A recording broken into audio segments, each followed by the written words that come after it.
ரமலான் மாதத்தில் நம்ம எல்லாம் நோன்பு வைக்கிறதுனால நம்ம வந்து ஜிம்முக்கே போகக்கூடாது. ஏன்னா நம்ம எதுவுமே சாப்பிடாம இருக்கறதுனால நம்ம வந்து ரொம்ப டயர்டாக இருப்போம்.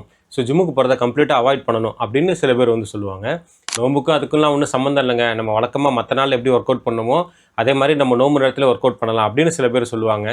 இது ரெண்டில் எது சரி அப்படின்னு கேட்டிங்கன்னா ரெண்டுமே தப்பு. ஸோ ரமலானில் வந்து ஒர்க் அவுட் பண்ணலாமா பண்ணக்கூடாதா, அப்படி பண்ணுறதா இருந்தால் எப்படி பண்ணணும், எப்படி நம்மளுடைய ஹெல்த்தை வந்து மெயின்டைன் பண்ணலாம் அப்படிங்கிறது தான் இந்த வீடியோவில் டீட்டெயிலாக பார்க்க போகிறோம். வாங்க.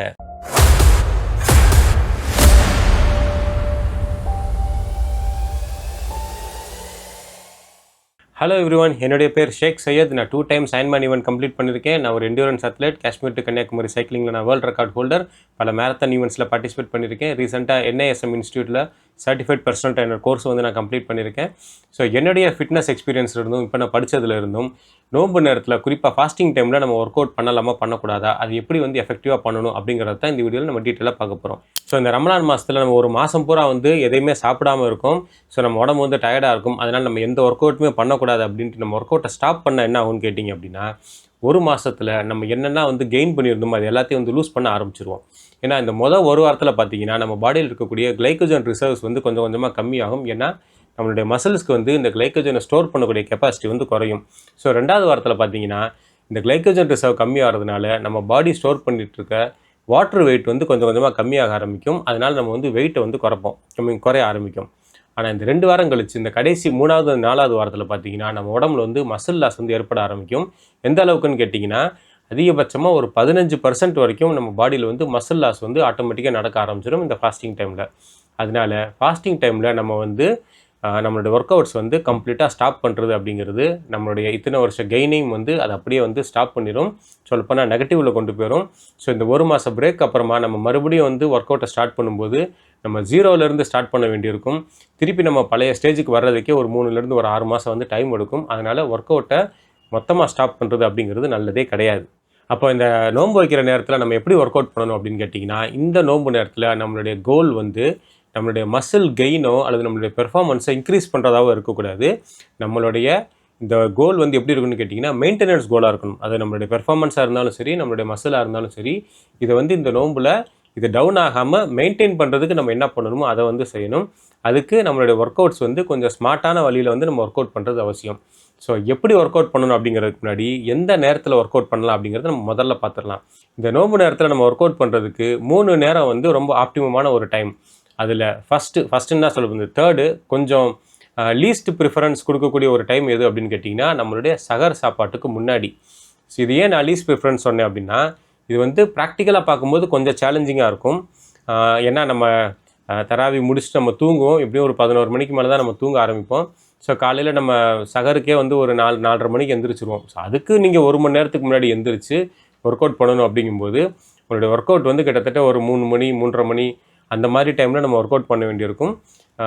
ப்ராக்டிக்கலாகவே பார்த்தோன்னா நம்மளோட பாடி வந்து அந்த டைமில் வந்து ரொம்ப டயர்டாக இருக்கும். ப்ளஸ் இந்த ஒரு 5 மணி நேரம் தூக்கம் தான். இந்த தூக்கத்தில் நம்ம வந்து ஒர்க் அவுட் பண்ணுறோம், இந்த தூக்கத்துக்கு அப்புறமா நம்ம ஒர்க் அவுட் பண்ணுறோம் அப்படிங்கும்போது நம்மளோட ஒர்க் அவுட் வந்து அவ்வளோ எஃபிஷியண்ட்டாக பண்ண முடியாது. பட் இது வந்து ஒர்க் அவுட் பண்ணுறதுக்கு ஒரு நல்ல டைம். ஏன் நல்ல டைம் சொல்கிறேன் அப்படின்னா, நம்ம இந்த ஒர்க் அவுட்டை முடித்ததுக்கப்புறமா நம்ம இம்மிடியேட்டாக வந்து சகர் சாப்பிட போகிறதுனால அதில் வந்து நம்ம அதிகமாக வந்து ப்ரோட்டீன்ஸ் வந்து சாப்பிட்றலாம். ஸோ இந்த ஒர்க் அவுட்டுக்கு அப்புறமா நம்மளுடைய இந்த ப்ரோட்டீனை வந்து ரீகெயின் பண்ணுறதுக்கு, நம்மளுடைய மசில்ஸ்க்கு வந்து அந்த எனர்ஜியை சப்ளை பண்ணுறதுக்கும் ப்ரோட்டீனும் சரி கார்ப்ஸும் சரி நம்ம சகரில் சாப்பிட்றதுனால மசில் ரெக்கவரிக்கு வந்து ரொம்ப ஹெல்ப்ஃபுல்லாக இருக்கும். அடுத்ததாக நம்ம வந்து ஜென்ரலாகவே சகர் வச்சுட்டு ஃபஜர் முடிச்சுட்டு கொஞ்சம் நேரம் தூங்குவோம். ஸோ ஒர்க் அவுட்டுக்கு அப்புறமா நம்ம தூங்கி ரெஸ்ட் எடுக்கிறதுனால மசில் டெவலப் ஆகிறதுக்கு, அந்த மசில் வந்து சரியான முறையில் ஈஸியாக ரெக்கவரி ஆகிறதுக்கு இது ரொம்ப ஹெல்ப்ஃபுல்லாக இருக்கும். ஏன்னா இந்த காலையில் எந்திரிச்சு பண்ணுறதுனால கொஞ்சம் இன்டென்சிட்டி கம்மியாக கொஞ்சம் டயர்டாக ஃபீல் பண்ணுவோம். பட் இது வந்து ஒர்க் அவுட் பண்ணுறதுக்கு இருக்கக்கூடிய பெஸ்ட்டு 3 டைமில் என்னுடைய ப்ரிஃபரன்ஸ் வந்து இது 3வது. அடுத்து 2வது பெஸ்ட்டு டைம் எது அப்படின்னு கேட்டிங்கன்னா, நோன்பு திறக்கிறதுக்கு ஒரு 1 மணி நேரத்துக்கு முன்னாடி, அதாவது நம்மளுடைய அசர் தொழுகைக்கும் மகரிபுக்கும் நடுவில் உள்ள டைமை வந்து நம்ம சொல்லலாம். இதே வந்து செகண்ட் பெஸ்ட் அப்படின்னு சொல்கிறோன்னு கேட்டிங்கன்னா, நம்ம இந்த ஒர்க் அவுட் பண்ணி முடித்ததுக்கப்புறம் நம்மளால் வந்து உடனே போய் நோம்பு திறந்துருவோம். அதுலேயும் பார்த்திங்கன்னா நம்ம பாடியில் இந்த எனர்ஜி ரிப்ளனிஷ்மெண்ட் வந்து உடனடியாக பண்ண முடியும். அதை விட முக்கியமானது என்னென்னு கேட்டிங்கன்னா, நம்ம வந்து காலையிலேருந்து எதுவுமே சாப்பிடாமல் இருக்கோம் இல்லையா? ஸோ 8 மணி நேரத்துக்கு அப்புறம் நம்ம பாடி வந்து ஆட்டோமேட்டிக்காக வந்து இந்த ஃபேட் ஆக்சிடேஷன் ப்ராசஸ் வந்து ஸ்டார்ட் ஆகிரும். ஸோ இந்த மாதிரி நேரத்தில் நம்ம ஒர்க் அவுட் பண்ணும்போது, அதாவது இந்த ஃபேட் ஆக்சிடேஷன் பீக்கில் இருக்கும்போது நம்ம ஒர்க் அவுட் பண்ணோம் அப்படின்னா நம்மளுடைய இந்த ஃபேட் பர்னிங் ப்ராசஸை இன்னுமே கொஞ்சம் ட்ரிகர் பண்ணி அதிகமாக நம்ம உடம்புல வந்து ஃபேட் பர்னிங் நடக்கிறதுக்கு இந்த டைம் வந்து ரொம்ப ஹெல்ப்ஃபுல்லாக இருக்கும். ஆனால் இந்த டைமில் வந்து நம்ம ஒரு சேலஞ்ச் என்ன இருக்குது அப்படின்னு பார்த்தீங்கன்னா, ஹை இன்டென்சிட்டியான ஒர்க் அவுட்ஸ் வந்து பண்ணக்கூடாது. அப்படி ஹை இன்டென்சிட்டி ஒர்க் அவுட்ஸ் பண்ணோம்னா, ஏற்கனவே நம்ம பாடி வந்து இந்த ஃபேட் பர்னிங் மோடில் இருக்கும்போது நம்ம பாடியில் கிளைக்கோஜன் ரிசர்வ்ஸ் வந்து கம்ப்ளீட்டாக வந்து எம்டியாக இருக்கும். இப்போ நம்ம ஹை இன்டென்சிட்டியில் பண்ணும்போது நம்ம பாடிக்கு எனர்ஜிக்காக என்ன செய்யணும்னு கேட்டிங்கன்னா, உடனடியாக நம்மளுடைய மசில்ஸை பிரேக் பண்ணி அதை வந்து எனர்ஜியாக நம்ம உடம்பு வந்து சப்ளை பண்ண ஆரம்பிச்சிடும். அதனால் low intensity work outs, cardio work outs, அதுவும் வந்து லைட் கார்டியோ, நம்ம ஹெவியான டெம்போ ரன்ஸ் அல்லது இன்ட்ரோவல் ரன்ஸ்லாம் பண்ணாமல் நார்மலான இந்த ஸ்லோ ரன்ஸ், ஈஸி ஜாகிங் இந்த மாதிரி பண்ணுறோம் இல்லையா, ஸ்கிப்பிங் பண்ணுறோம், அல்லது வந்து ஒரு ஹை ஸ்பீட் வாக்கிங், ஜாகிங், இந்த மாதிரி ஆக்டிவிட்டீஸ் நம்ம பண்ணுறதுக்கு ஒரு பெஸ்ட்டான டைம் எது அப்படின்னு கேட்டிங்கன்னா, இந்த இஃப்தாருக்கு முன்னாடி இருக்கக்கூடிய டைம். இப்போ நம்பர் 1 பெஸ்ட் டைம் எது அப்படின்னு கேட்டிங்கன்னா, இஃப்தாருக்கு அப்புறமா இருக்கிற டைம். ஸோ இந்த டைமில் நம்ம ஏற்கனவே நோன்பு திறந்ததுக்கப்புறம் லைட்டாக ஏதாவது சாப்பிட்ருப்போம் இல்லையா, அது நான் மறுபடியும் சொல்கிறேன், லைட்டாக. நம்ம வந்து ஹெவியாலாம் சாப்பிட்டுட்டு இந்த ஒர்க் அவுட் பண்ணக்கூடாது, எந்த ஒர்க் அவுட்டுமே பண்ணக்கூடாது. ஸோ நோன்பு திறந்துட்டு நம்ம ஏற்கனவே சொன்ன மாதிரி பேரிச்சம்பழம் சாப்பிட்டுட்டு நோன்பு திறக்கிறோம், கொஞ்சம் தண்ணி குடிக்கிறோம், அதுக்கப்புறமா மகரிப் தொழுதுட்டு அதுக்கப்புறமா நோன்பு கஞ்சி குடிங்கன்னு நம்ம ஏற்கனவே பழைய வீடியோவில் சொல்லியிருக்கோம். அந்த நோன்பு கஞ்சியுமே சும்மா ஒரு கிளாஸ், ஒரு 1.5 கிளாஸ் அந்த மாதிரி குடித்தோம்னா நம்ம உடம்புக்கு வந்து இம்மீடியட்டாக அந்த குளுக்கோஸ் வந்து நிறையா கிடைக்கும். இது நம்மளுடைய ப்ரீ ஒர்க் அவுட். நம்ம எப்படி சாப்பிட்டுட்டு ஒரு வாழைப்பழம் சாப்பிட்டுட்டு காலையில் நம்ம வந்து ஒர்க் அவுட்ஸ் போகிறோம், அதே மாதிரி தான் ஒரு ப்ரீ ஒர்க் அவுட் ஏதாவது சாப்பிட்ட மாதிரி நம்ம உடம்புக்கு வந்து எனர்ஜி இருக்கிறதுனால ஒர்க் அவுட் பண்ணுறதுக்கு இது ரொம்ப பெஸ்ட்டான டைமாக இருக்கும். இன்னொன்று நம்ம பாடியில் வந்து நம்ம இமீடியட்டாக நம்ம எனர்ஜி கிடைக்கும் போது ஒர்க் அவுட் பண்ணுறதுனால இந்த ஃபேட் பர்னிங் ப்ராசஸையும் ட்ரிகர் பண்ணலாம், மசில் பில்ட் பண்ணுறதுக்குமே அது நல்லாயிருக்கும்.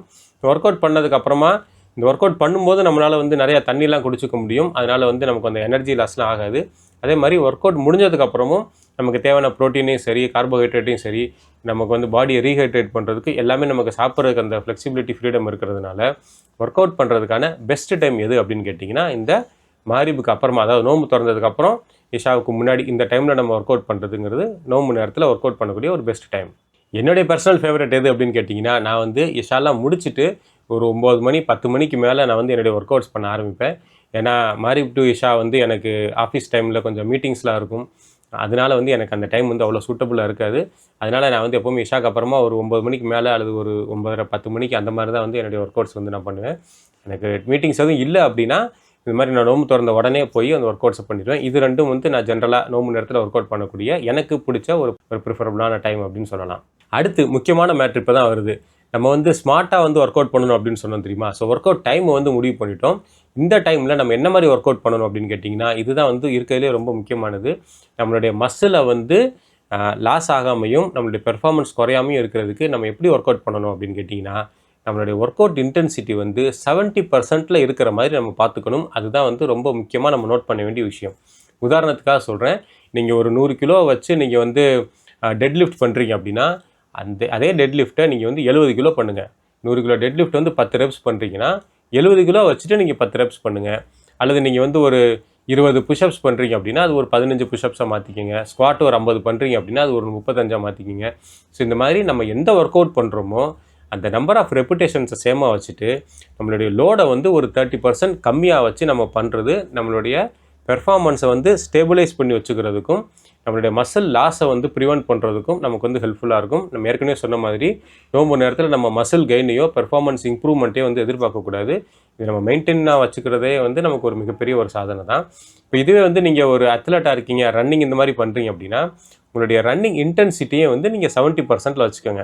உதாரணத்துக்கு லாங் ரன் வந்து நீங்கள் வீக்கெண்டில் ஒரு 10 கிலோமீட்டர் ஓடுவீங்க அப்படின்னா அது ஒரு 7 கிலோமீட்டர் அந்த மாதிரி ஓடுங்க.